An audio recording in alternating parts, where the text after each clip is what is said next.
Quand nous entendrons la douce mélodie d'une lyre résonner au loin, dans l'immensité de la nuit, nous saurons qu'il s'agit de la lyre d'Orphée.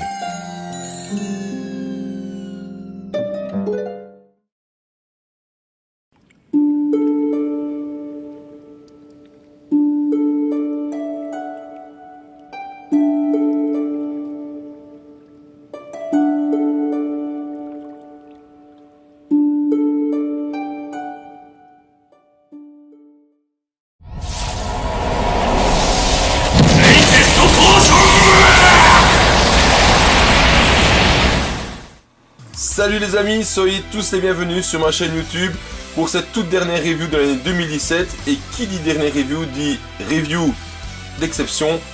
On va faire la review de la Miklos EX de Rhadamante de la Wyvern, juge des enfers, premier actuellement existant version EX et qui sera rejoint en 2018 par Minos du Griffon et espérons le Garuda par la suite. Donc pour cette dernière review 2017, on va pouvoir faire donc la découverte de cette figurine. Et je vous invite tout de suite à découvrir le packaging de cette boîte avec moi.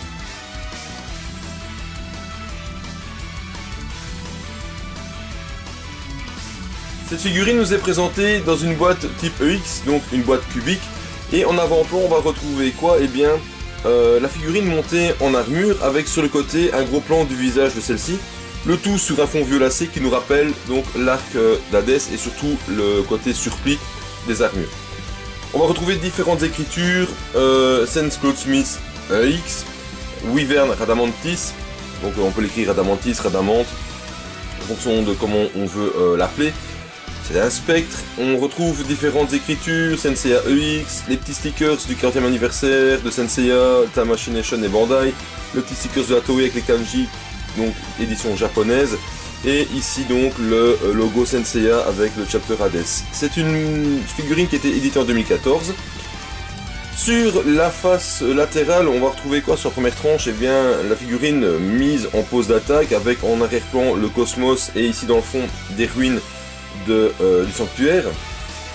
Ensuite sur l'autre tranche, on va retrouver quoi? Eh bien une représentation toujours sur fond du cosmos du totem monté en armure avec toujours des ruines ici en dessous.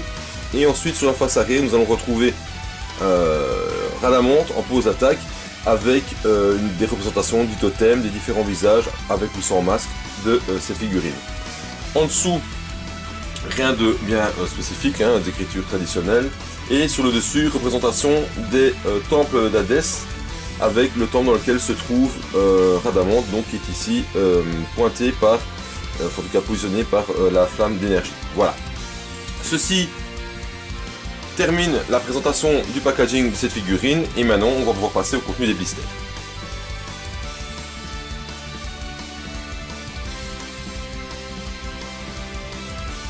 Dans cette boîte nous allons retrouver plusieurs choses et tout d'abord donc la notice de montage ici en couleur type EX avec sur l'avant-plan donc les différents temples d'Hadès qui sont représentés. À l'intérieur, on va retrouver la notice de montage en couleur, voilà, et à l'arrière, une représentation de la Wyvern, donc l'animal mythologique, en blanc sur fond noir, tout ça. Ensuite, on a trois blisters. Le tout premier, c'est celui-ci, c'est celui qui va reprendre donc le personnage principal avec les différentes pièces d'armure et le rayon lumineux qui est en deux parties, d'accord. Ensuite, on va retrouver le reste des pièces d'armure, c'est-à-dire, qu'est-ce qui va tomber? C'est-à-dire donc le ceinturon avec la partie finale et le plastron, tout le restant au niveau des PC, le totem, et ici on a le casque également présent. Voilà. Les mains ici sont placées sur des réglettes. Ouais. Je vais vous montrer ça tout de suite. Hop, réglettes qui, rappelez-vous, étaient du même gabarit sur la version EX de Saga des Gémeaux. Vous voyez? Donc une petite réglette sur laquelle positionner les mains, ce qui est vraiment pas mal, je trouve, pour garder quand même tout en place. Et c'est bien dommage qu'ils aient fait ça sur Saga des Gémeaux et celui-ci et pas sur les autres. Mais bon. Ensuite, troisième blister qu'on va retrouver, c'est celui qui va reprendre les ailes. Voilà. Ailes qui sont juste magnifiques, elles sont d'un violet mais alors vraiment superbe, brillant. Surpoids et trois visages que je vais vous montrer d'un peu plus près. Voilà. Oups, trois visages qui nous permettront donc de faire du posing un peu plus étoffé. Voilà, c'est la pièce de mon totem. Voilà, ceci donc clôture la présentation des blisters et maintenant on va pouvoir passer tout de suite au montage de la figurine.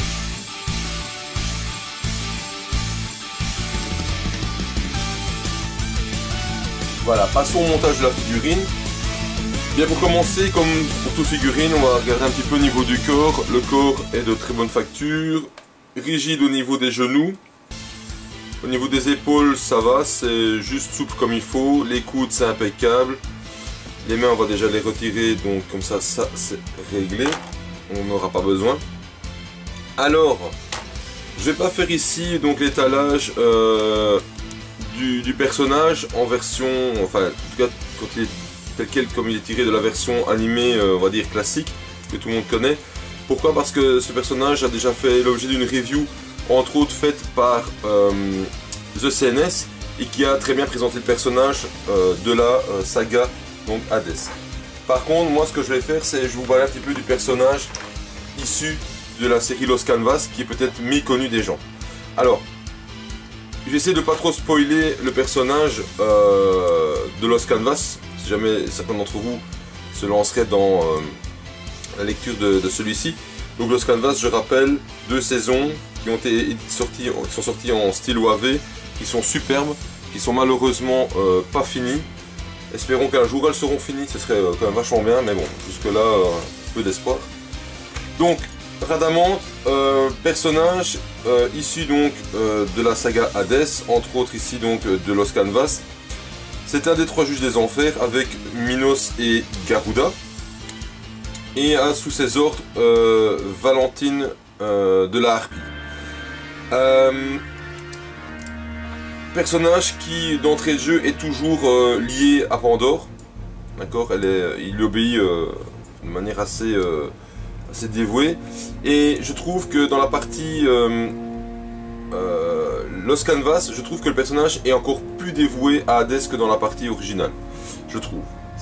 Quand je lis les livres, j'ai l'impression que c'est un personnage qui voue vraiment le culte au dieu Hades dans la série Lost Canvas, et qu'il est peut-être moins ressenti dans la version, je veux dire, classique.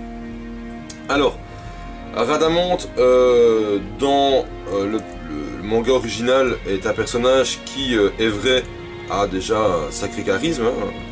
Ça il faut le dire. Si je suis en train de chipoter en même temps pour mettre la boucle de la ceinture. Cependant, je trouve que c'est un personnage qui, dans le Lost Canvas, vaut 10 fois son homologue de la série originelle. Pourquoi? Parce que c'était un personnage qui est utilisé, mais alors au niveau de la narration, super bien, et qui a vraiment une partie qui lui est dédiée, même si elle n'est pas continue dans le manga, mais qui lui est dédiée quand même, comme est dédiée une partie du manga à Kagao. Kagao et Rhadamante, ce sont vraiment 2 personnages qui pour moi ont vraiment une partie du manga qui leur est dédiée et qui les met en valeur, je trouve. Et c'est pas plus mal, parce que je trouvais que Rhadamante, même si c'était un personnage assez puissant dans la version originelle, je trouve qu'elle n'était pas suffisamment exploitée au niveau du manga, alors que dans le Lost Canvas, c'est vraiment il est exploité, mais alors à 200%. Donc Rhadamante, sans trop spoiler, donc a été mandaté entre autres pour aller tuer le père de Régulus, le chevalier du lion, qui lui était déjà à ce moment-là le chevalier du lion. Donc il y a déjà un lien qui se fait dès le début du manga avec justement le Rhadamante et Régulus de la constellation du lion, étant donné qu'il y a un côté vengeresque dans le personnage, vu que Rhadamante tue son père dans l'histoire. Alors ensuite, c'est un personnage qui dans le manga démontre toute sa puissance, mais avec une force mais extraordinaire. Il n'y a pratiquement aucun chevalier qui lui résiste. voir s'il tient en place avec ses grandes pattes. Donc il n'y a pas beaucoup de chevaliers qui lui résistent. Ah bah dis donc. Moi, je trouve qu'il n'est pas très stable pour... pourtant il n'a pas mis son armure complète. Voilà. Donc personnage qui affronte quand même pas mal de chevaliers d'or au cours donc, du chapitre Los Canvas. Il affronte entre autres Sylphide, donc le chevalier du Sagittaire. Ouais. Il affronte Dégel, du Verseau, Cardia, du Scorpion. Mais quand même bonne tatouille à tous ceux-là. Ouais. Il a quand même une puissance extraordinaire. Et qui plus est, je trouve, a toujours cette envie de devenir de plus en plus fort.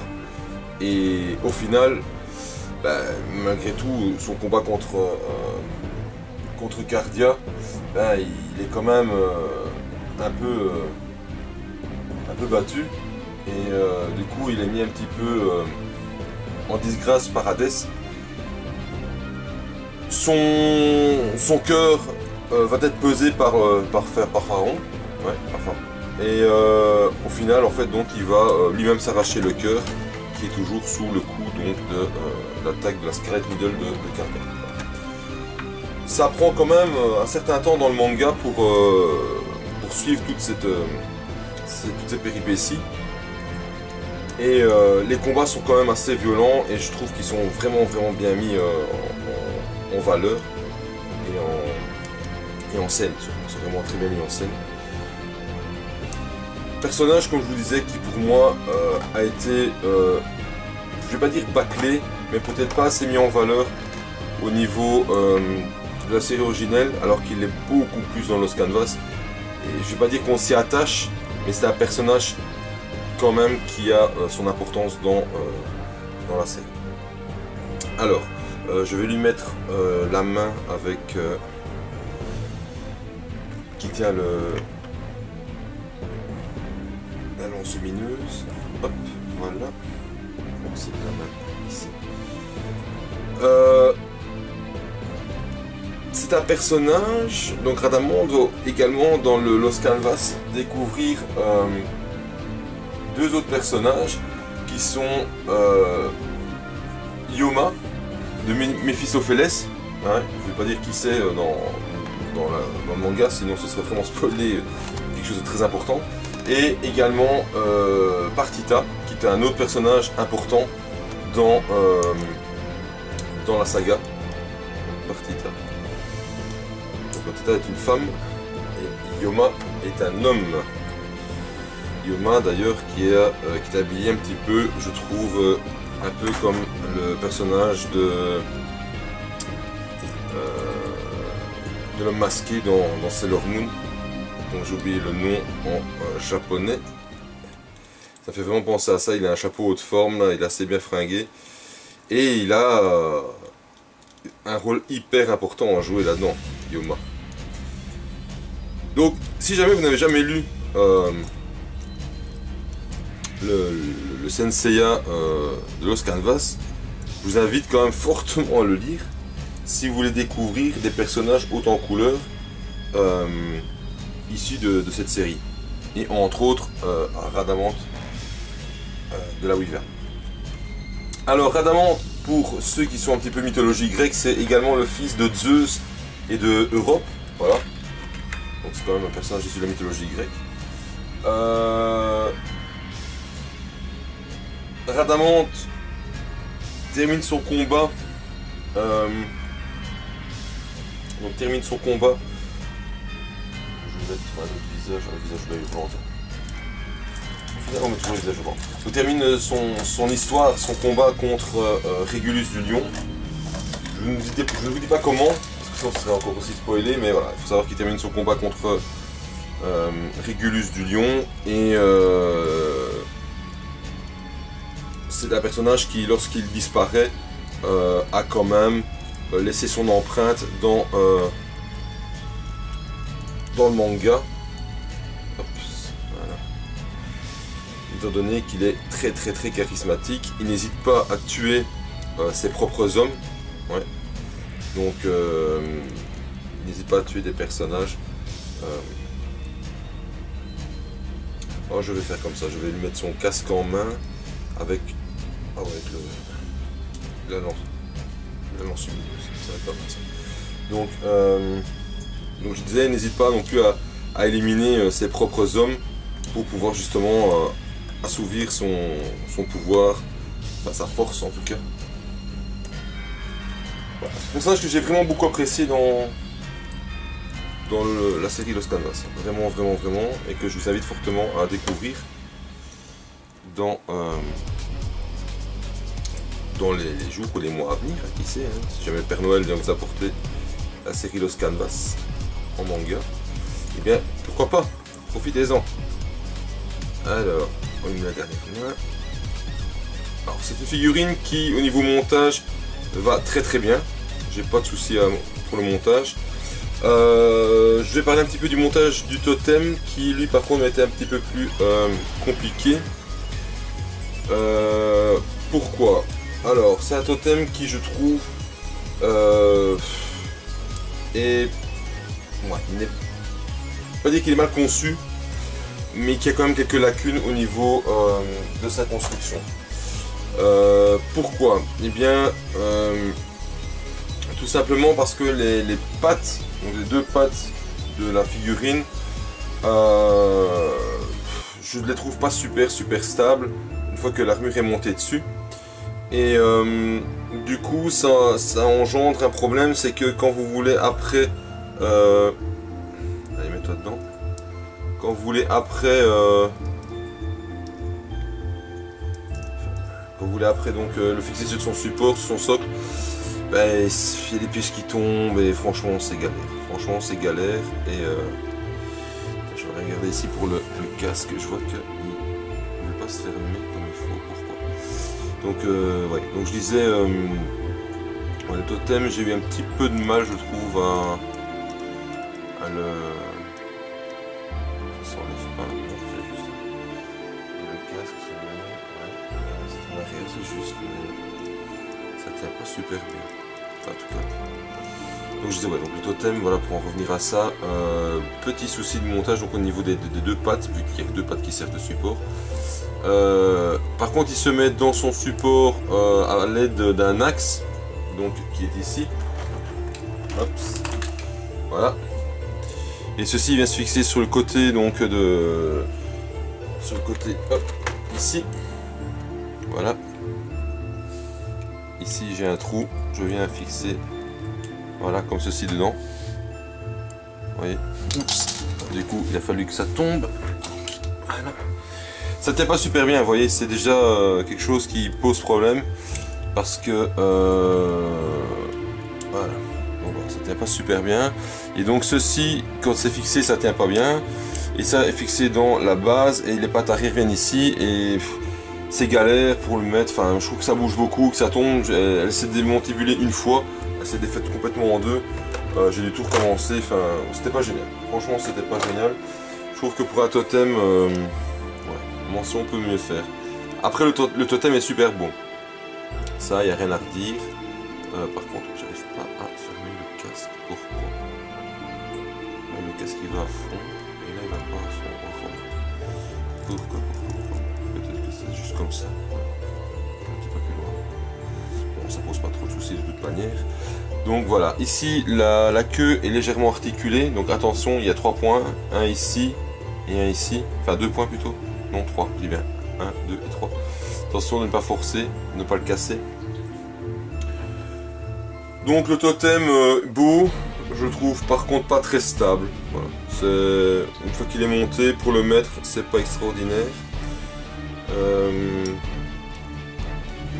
Hop. Voilà. Voilà, on l'a mis. Alors, on m'a dit par contre qu'il était très instable avec les ailes, mais on va voir tout de suite si c'est le cas. Donc les ailes, elles sont magnifiques par contre, elles sont vraiment très belles. Elles sont très imposantes, très imposantes. il y a 4 parties d'ailes de chaque côté. Alors pour le totem, pareil, j'ai dû jouer un petit peu avec la partie dorsale du totem, parce que pour les mettre dedans, les ailes, c'est vraiment pas facile. D'ailleurs, je pense même pas tellement, elles sont même pas clipsées. Ça, c'est le gros inconvénient pour la fixation du totem, je trouve, du totem des ailes, tant sur le totem que sur la figurine. C'est que pour arriver à la mettre comme il faut dans le dos, il faut vraiment jouer avec le plastron, et c'est assez désagréable parce qu'on est en train de forcer. Ça, c'est vrai que c'est quelque chose que Bandai n'a jamais corrigé sur les figurines, qui avaient des choses qui venaient dans le dos, parfois même sur des capes. Elle tient pas dedans, c'est vraiment désagréable. Il faut vraiment jongler avec, jouer, parce qu'il y a 2 petites pattes qui viennent sur le côté, et en même temps il y a la partie dorsale qui vient dans son emplacement sur le dos du personnage. Allez, il faut que ça se clipse, et ça se clipse pas. Donc ça, c'est vraiment embêtant. Il faut espérer que Minos, quand il va arriver, aura un système d'ailes un petit peu plus intelligent, on va dire ça comme ça, parce que là c'est quelque chose de... c'est pas une question de dos. Donc il faut espérer que Minos ait quelque chose d'un peu plus intelligent à proposer au niveau fixation des ailes, parce que lui aussi il a une belle paire d'ailes bien conséquente.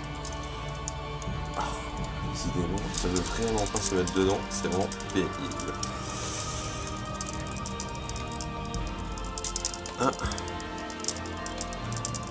Je pense que c'est dedans. Ouais. Non, ça ne monte pas. Donc ces ailes sont vraiment impressionnantes, hein. Elles sont grandes,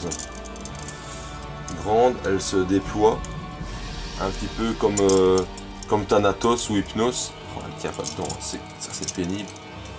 Par contre voilà, ça c'est le défaut majeur, ces ailes qui ne tiennent pas dans le dos, c'est une catastrophe. Et alors, si on avait pu avoir un système qui se déclipse, juste pour être placé en premier lieu, ah voilà, j'ai perdu une pièce, en premier lieu sur le dos, ça pourrait être pas mal. Bon, je vais défaire cette pièce-ci, je la mettrai après, parce qu'elle m'embête vraiment. Oh là là, c'est une catastrophe, hein, la fixation de ce... Ah, ça y est, plus bouger, c'est dedans. Alors, j'ai une pièce qui vient ici sur le côté. Voilà, sur le côté, c'est vraiment... Là par contre, ce sont des petites pièces qu'on se demande à quoi elles servent. C'est juste pour cacher un petit peu le partie des ailes. Je vais vite ramasser la petite pièce qui va bien. Décidément. Voilà. Hop là. Et donc, on place la dernière petite pièce ici derrière. Voilà. Vous voyez ici, donc les ailes se déploient. Elles peuvent être avancées comme ceci, inclinées. Par contre, elles ne touchent absolument pas le sol, me semble-t-il. Et donc ça, par contre, c'est embêtant pour l'équilibre de la figurine, je trouve. Voilà, bon. On va essayer d'en faire quelque chose de bien. Donc, je vais ranger mes blisters vu que la figurine est montée. Je vais la mettre contre la boîte en attendant. Je vous reprends dans quelques instants avec la pause et le débrief de celle-ci. Ça va? Allez, à tout de suite, les amis.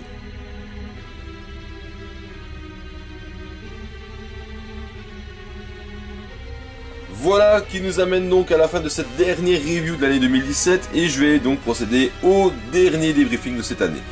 Alors je vais commencer tout de suite par le côté esthétique de la figurine. Au niveau de l'armure, de la couleur, on a affaire donc à 2 couleurs, le noir et le violet, qui sont juste magnifiques.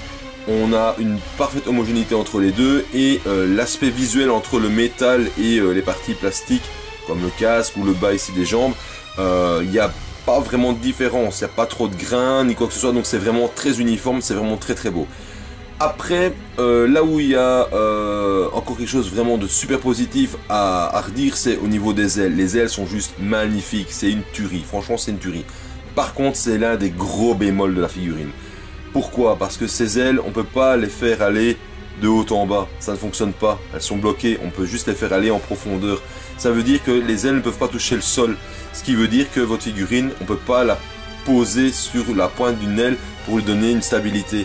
Et ça c'est un gros problème parce que ces ailes sont très lourdes et votre figurine, elle tombe. Alors c'est là que le bonus qui est fourni avec ici, la lance d'énergie, on est hyper heureux de l'avoir parce qu'elle sert d'appui pour la figurine. Et elle permet un maintien. Et ça, c'est génial. Heureusement qu'il y a ce bonus-là, sinon, je pense que la figurine, on serait tenté parfois d'acheter par la fenêtre, ou alors on fait un posing qui n'est pas très beau, qui est très figé, et c'est pas forcément très dynamique et très esthétique. Ici, encore un bémol au niveau du posing de la figurine, c'est au niveau des chevilles.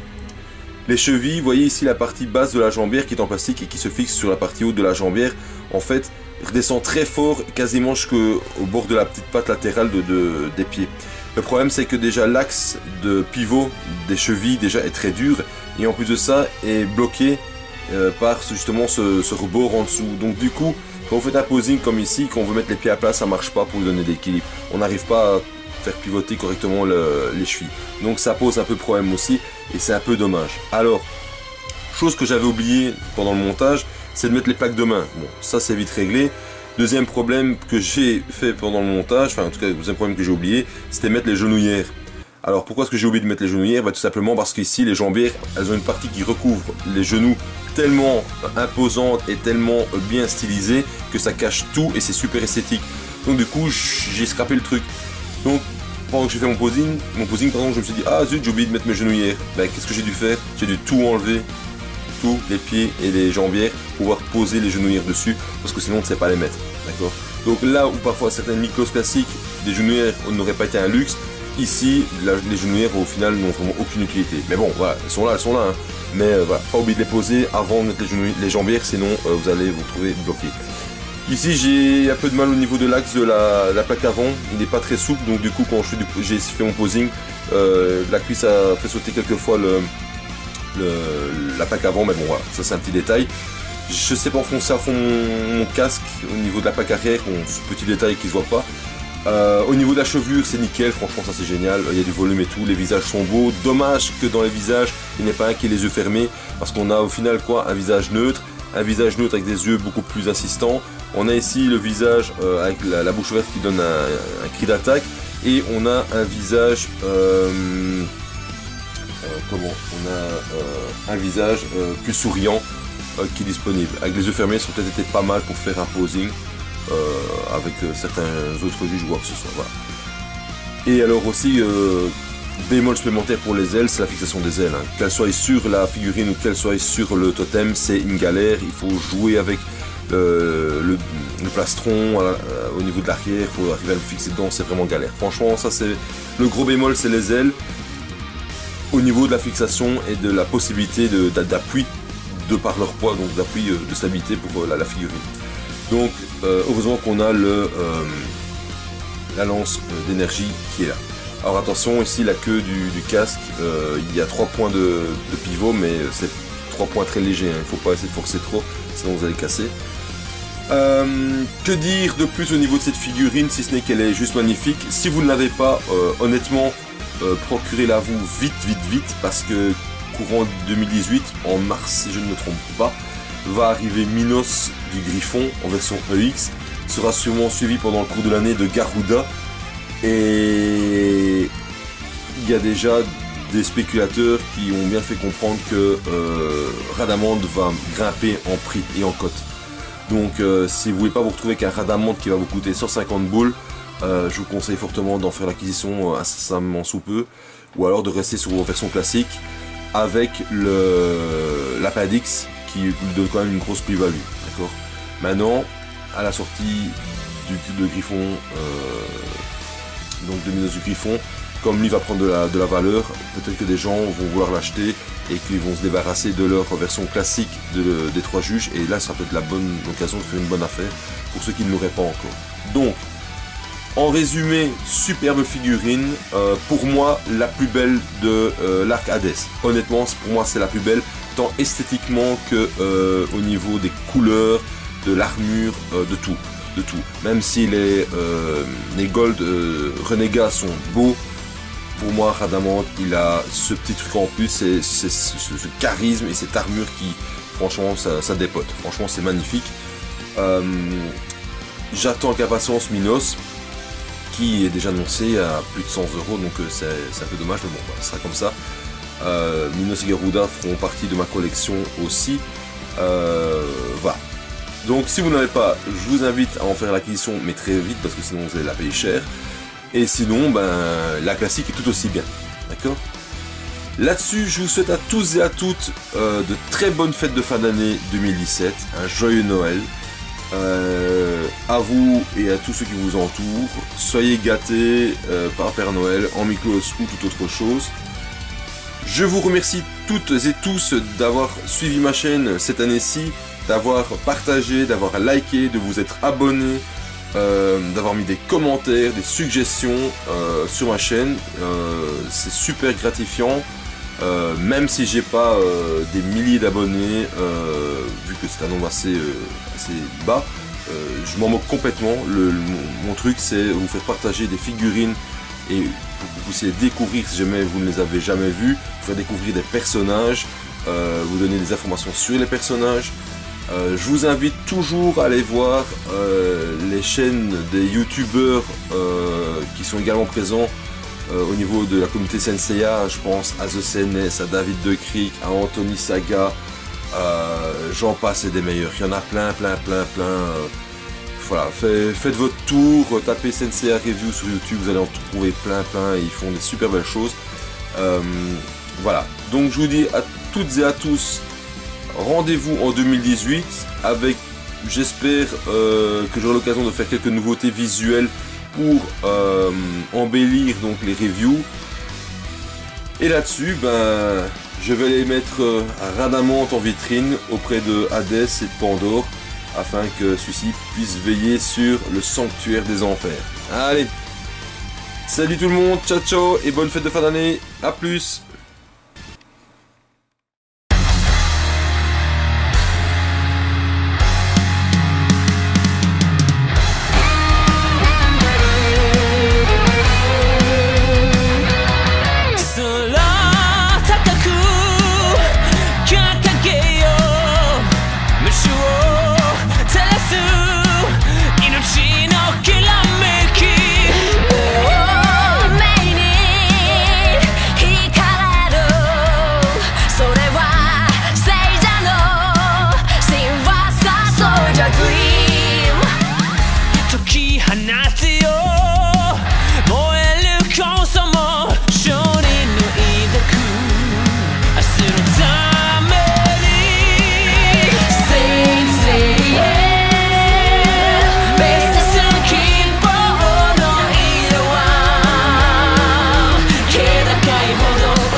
Quand nous entendrons la douce mélodie d'une lyre résonner au loin, dans l'immensité de la nuit, nous saurons qu'il s'agit de la lyre d'Orphée.